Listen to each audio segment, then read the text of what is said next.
Jóvenes estudiantes, muy buenas noches. El tema que vamos a tratar hoy es Hacienda Pública. Está establecido en la Constitución Política de Colombia, en el título 12, capítulo primero, entre los artículos 332 a 338. Antes de hablar de la hacienda pública, tenemos que hablar de la economía. ¿Y qué es la economía? Es el arte y la ciencia de conseguir recursos y manejarlos adecuadamente para solucionar las necesidades.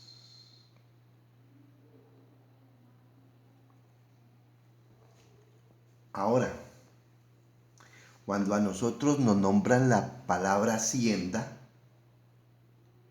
¿qué se nos viene a la mente? Grandes extensiones de tierra.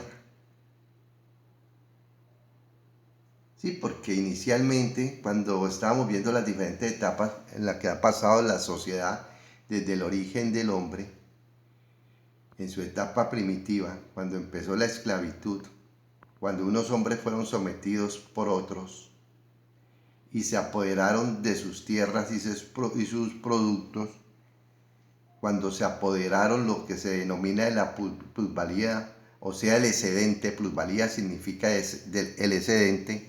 Esos hombres se apoderaron de eso y se apoderaron de sus tierras. Posteriormente lo habíamos visto en el feudalismo, cuando los hombres, los grandes señores terratenientes, se apoderan de sus tierras en el feudalismo y ponen a producir a los siervos, que son los que no tienen tierra, de ahí el término siervo sin tierra. Los ponen a producir la tierra, y lo producido se cambia con el trueque. Lo que ellos producen lo cambian con otros terratenientes que producen otras cosas diferentes.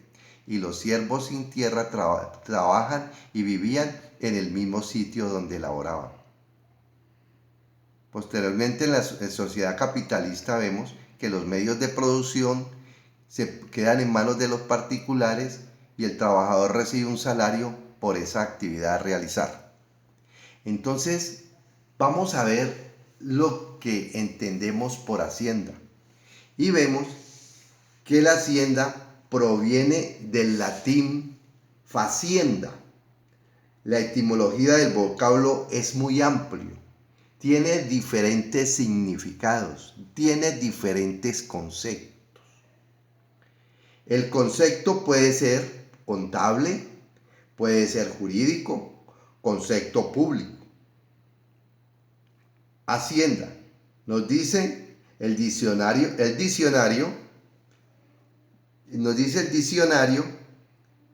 define las heredades, campos o tierras. Hay otro concepto, finca, que está dedicada a la agricultura, conjunto de bienes y riqueza que posee una persona. Sinónimo de patrimonio, de una persona natural, de una persona física.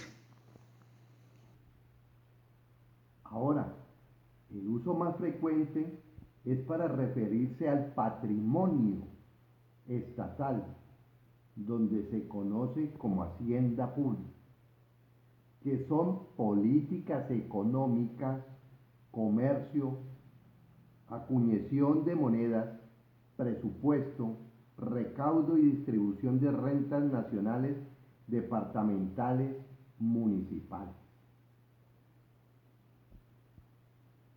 El área fiscal se refiere al conjunto de organismos públicos encargados de obtener los recursos económicos, monetarios que tiene el Estado, que son necesarios para satisfacer las demandas de la sociedad. La Contraloría General de la República es el máximo órgano de control fiscal del Estado y su misión es procurar el buen uso de los recursos y bienes públicos del Estado. ¿Qué significa esto? Que los dineros que están destinados para determinadas actividades dentro de los presupuestos, que posteriormente los vemos, no se pueden destinar para actividades totalmente diferentes, porque el presupuesto ya está establecido y aprobado por el Congreso de la República. Quien destine los dineros para otras actividades diferentes son castigados e incluso penalmente, ¿sí?, por peculado, por apropiación indebida, por haberlos destinado para actividades totalmente diferentes. Entonces el Contralor General de la República es la persona encargada de que los recursos cumplan las funciones que ya están establecidas en el presupuesto. Es una de sus funciones. El Contralor de la República es elegido por el Congreso de la República por un periodo de 4 años. Él es elegido por una terna. La terna está integrada por una persona, un candidato que presenta a la Corte Constitucional, un segundo candidato que presenta la Corte Suprema de Justicia y un tercer candidato que presenta el Consejo de Estado. Esos 3 candidatos que se postulan, ¿sí?, de allí sale la persona que es elegida por el Congreso para periodos de 4 años. También hay que tener en cuenta que hay contralores departamentales y hay contralores municipales.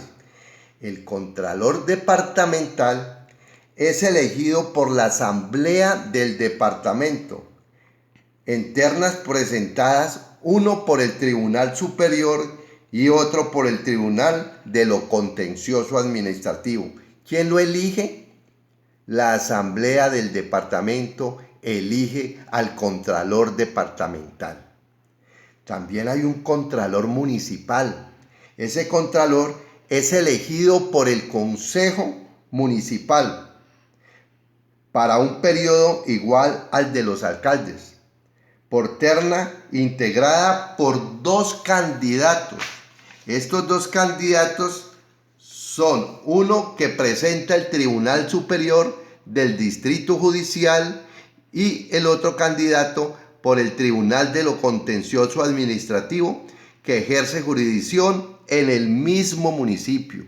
Entonces hay que entender que hay Contralor General de la República, que es el encargado de fiscalizar los bienes del Estado, Contralor departamental, es decir, de cada departamento.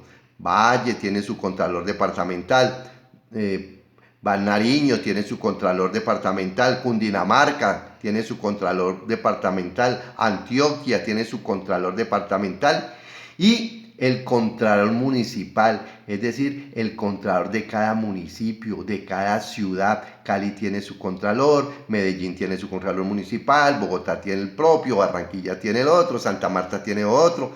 Entonces los municipios también tienen contralores, que son estos contralores municipales, son elegidos por el Consejo Municipal. Vamos a hablar del tema del presupuesto.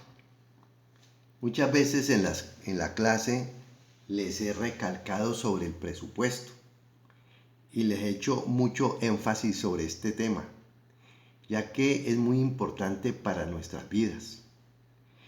El presupuesto trata de ingresos y gastos en determinado tiempo. Y les he dicho, nosotros de pronto no le hemos puesto cuidado a muchas cosas cotidianas. Nosotros somos como una empresa chiquita. Nosotros tenemos ingresos y tenemos gastos. Cuando los gastos son superiores a los ingresos, eso no va a hacer que nosotros no se puede satisfacer las necesidades, ¿correcto? Cuando vamos a constituir una sociedad conyugal, les he dicho, ustedes saben cuáles son los ingresos para satisfacer esa sociedad, cuáles son los gastos para satisfacer las necesidades de esa sociedad conyugal. Muchas veces hacemos presupuestos que no están basados en la realidad, ¿sí? Nos metemos, como se dice vulgarmente, en obligaciones y no tenemos la capacidad económica para cumplir con esas obligaciones, porque hacemos un mal manejo del presupuesto. Entonces, el presupuesto lo estamos calculando siempre, siempre. Nosotros como personas naturales, cuánto nos gastamos, cuánto nos ganamos, cuánto nos gastamos, ¿sí? Nuestra familia, ¿sí?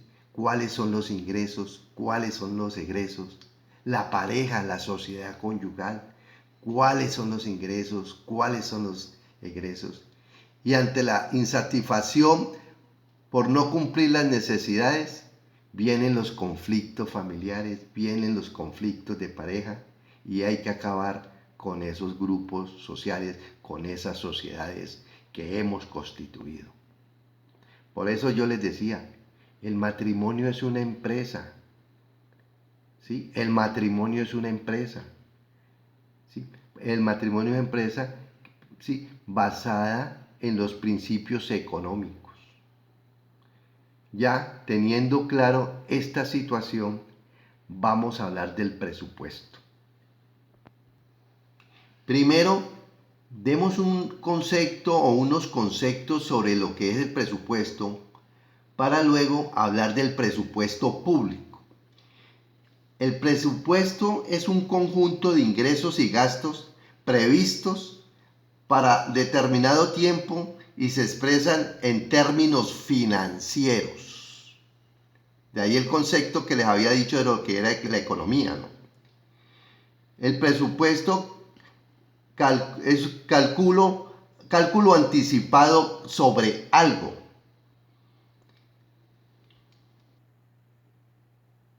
Cuando yo hablo de un periodo determinado, hago referencia a un periodo gravable. Ese periodo inicia el 1 de enero del año X y culmina el 31 de diciembre de ese mismo año.